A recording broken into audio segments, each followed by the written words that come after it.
So we're going to do a bearing install into the turbo rx8 engine. That's had a little bit of machine work done. So we're using an E&J bearing install and removal tool. It's actually a very slick piece. So your bearing slides in. This will drop in first so that it actually guides the bearing in so it stays square. That's the top that you use for pressing on top. You push the whole assembly in and you're good to go. And there's a lot of videos out there where people grease these, oil these, put Loctite. There's so many different ways of doing it. We're pressing them in dry.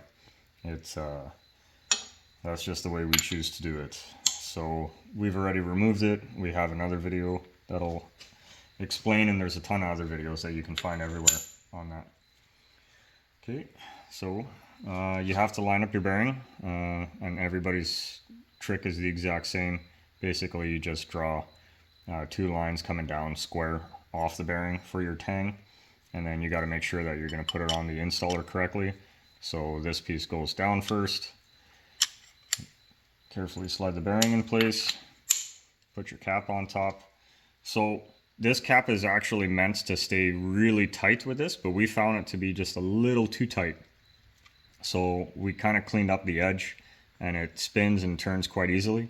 The reason why we did that is just for galling and getting any little aluminum shards. We didn't want to chance it, so we actually have to support the bottom now, and it's very easily done.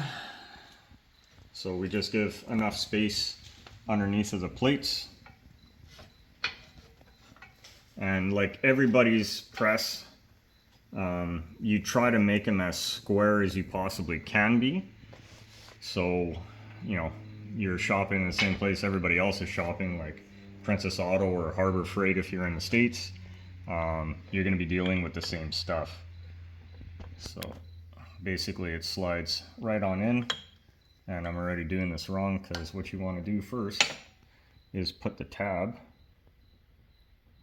You want to line the tab up, so right here, and your tab will actually line up with this mark here.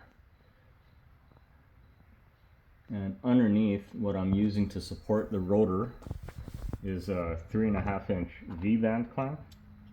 So they actually fit right on the rotor themselves, and it's quite nice that they actually fit.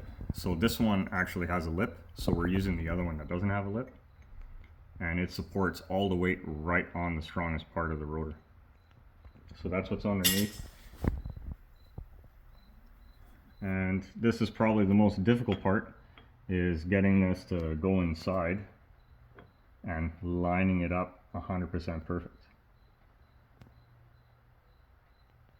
So do it by eye first, and then after you get it roughly lined up, you'll have to use a flashlight and also a mirror so that you can actually see inside of it. And hopefully you don't screw it up. So we'll quickly try to show you here. Hopefully it stays in focus. You basically just look overhead, and actually using the phone seems to work better than using the mirror because you can play around with it until you get your angle properly. So otherwise it's basically straight on, and you just slowly push it down. And just check in between while you're pushing it down. You don't want to just full throttle it all the way in without checking, and then it starts turning on you. So I've heard, I've never seen it happen, but okay, so we just got another piece of aluminum and a little bit of brass just to bring up the spacing, and down she goes.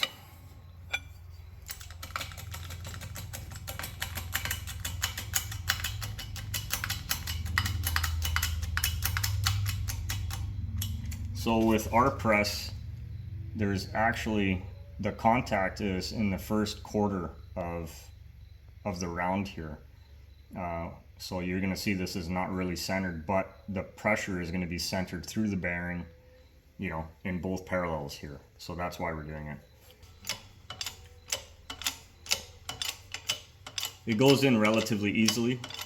When you're taking them out, they have the usual snaps as it's being pressed out, like everything is when it's being pressed out. As the bearing goes further in, it will start to get tighter, and then you'll start getting those little jumps and snaps. But like I say, take your time, keep an eye on it, and make sure that it's going down properly.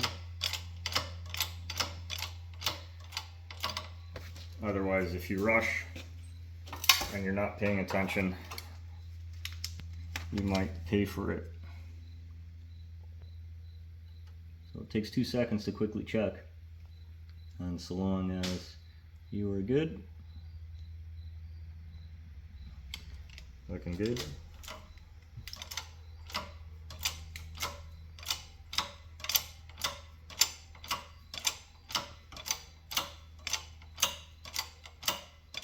So as I'm getting closer to the bottom, I'll have to reset the position of the press.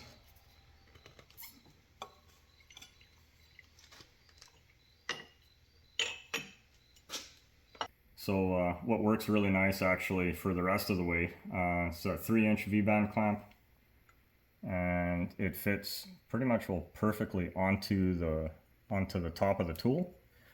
And then I place that on top, and this little cube, and basically everything is still centered. Double check the bottom, and we're good to go to push it down the rest of the way. So with this V-band that I got, where it comes out straight and then it flares out at the top of the V-band, is right where the tool will bottom out. So I don't have to worry about applying too much pressure at the end. I can physically see exactly where it's going to stop. So we'll show you that too. As it goes down and into place, I'll basically just slow down when I get to the bottom. So we're almost at the bottom now. It's going to start to bottom out, and then once you bottom out, you basically stop. So right there.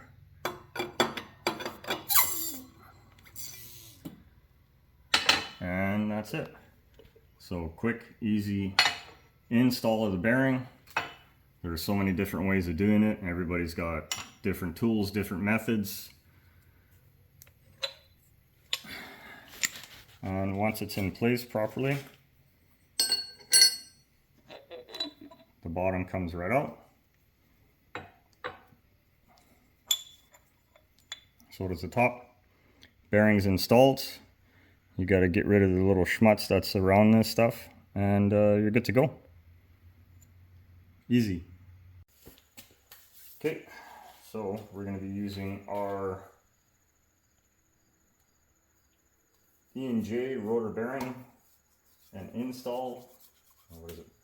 E&J rotor bearing install and remover tool. So here's the rotors that just came back from Rec Performance in Alberta. They did all the machining on it. So now we're replacing the bearings.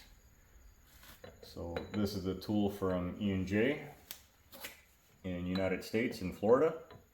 Very cool dudes. Yeah.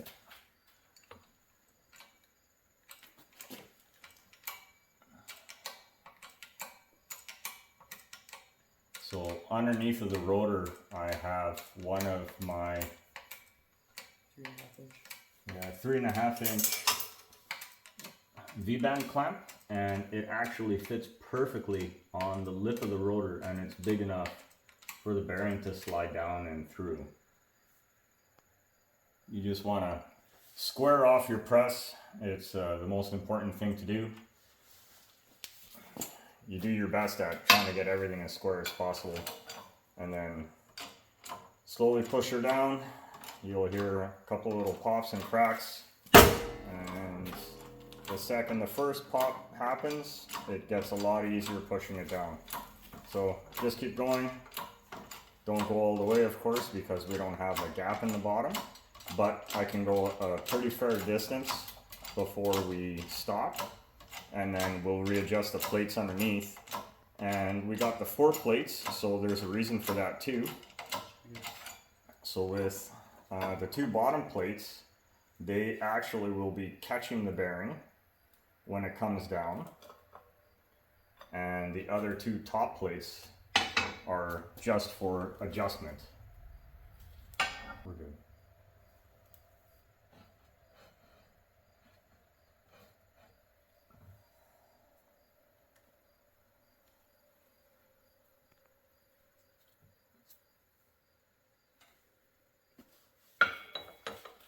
So this is just for now. We can actually see underneath.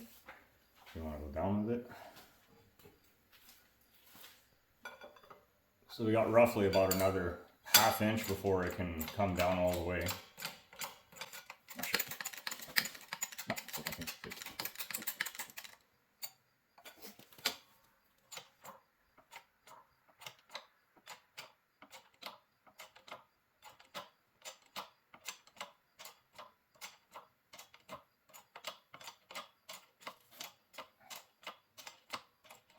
Okay, put it off for a second.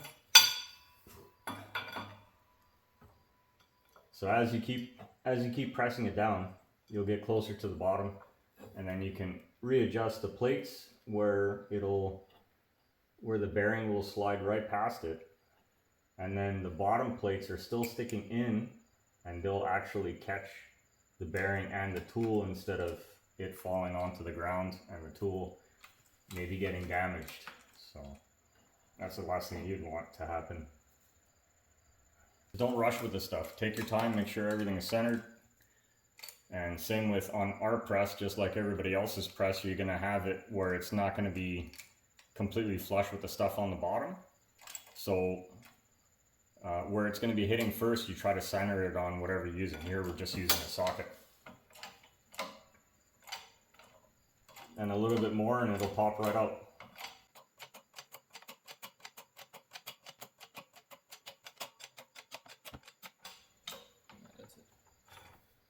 And just like that. So bearing removal, very easy. So you just want to make sure, examine that your rotor doesn't have any shavings. Everything is nice and clean, because these parts have been cleaned like 40 times already. And it really sucks to have to do this in reverse. Didn't wash anything. Yeah, so perfect. Okay. Now the fun part, reinstalling it. So just like before, we're going to align up the rotor, and here's the V-band clamp that I'm using. So this one is from a 3.5 inch V-band, and as I say, it fits in to this area perfectly.